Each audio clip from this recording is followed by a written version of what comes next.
Hi, my name's Dale Rogers. I'm a metal sculptor from Haverhill, Massachusetts. I started as a full-time artist back in January 1st of 2002. I've been doing it about 14 to 15 years now. Well, I'll tell you, I work with 3 guys, in all honesty, here at my studio, and they're some of the best. I'm very fortunate. They help me fabricate my work. They are absolutely great.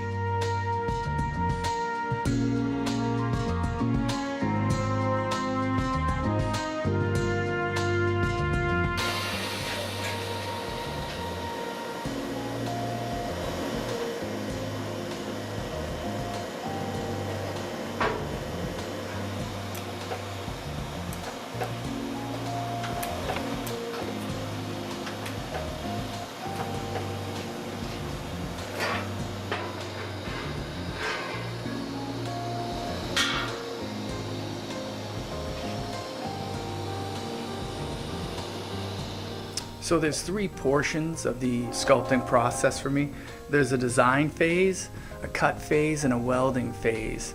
One of the pieces we're doing is a 25-foot whale's tail for the Children's Museum in New Hampshire. That project is very involved. The whale's tail will be mounted up on the top of their aquatic center, the building that houses their swimming pool, and it will look like the whale is dove into the swimming pool.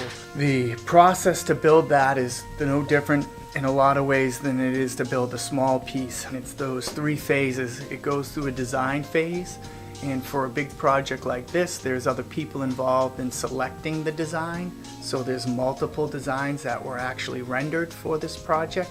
Once the committee had narrowed down and picked the design that they liked, then we started to do the unfolding and flat patterns. It came out to be about 37 sheets of stainless steel that would need to be cut.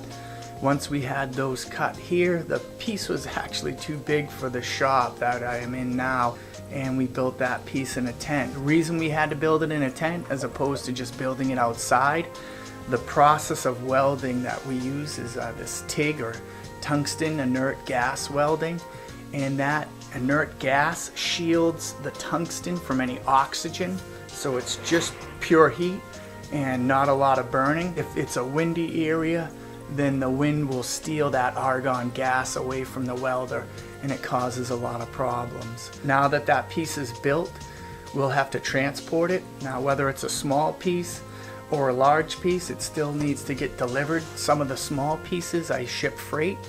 About 85% of the sculptures I build, I personally deliver. I'm currently designing a large Jaguar for the Windham High School, and that piece, because it's still in the design phase, I'm very excited about it. So will it be my all-time favorite? I don't know, but when it comes to being an artist, people always ask, what's your favorite piece? And the answer tends to be the next one that I'm working on.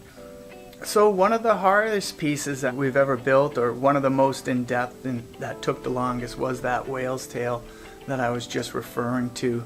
It was 32 sheets of metal, 25 feet long. It's so large that we can't just ship it down the road. It has to be welded on site. It's broken into 2 different components. It is a stainless steel piece, so that means once it is welded, it needs to be hand finished.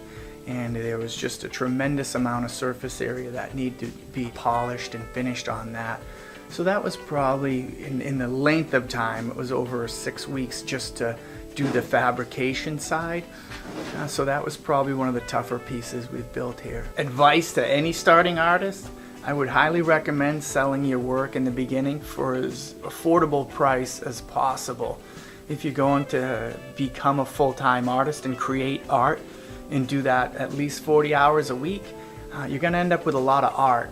So at the current time, there's 2 major sources for inspiration. One major source for inspiration are my clients.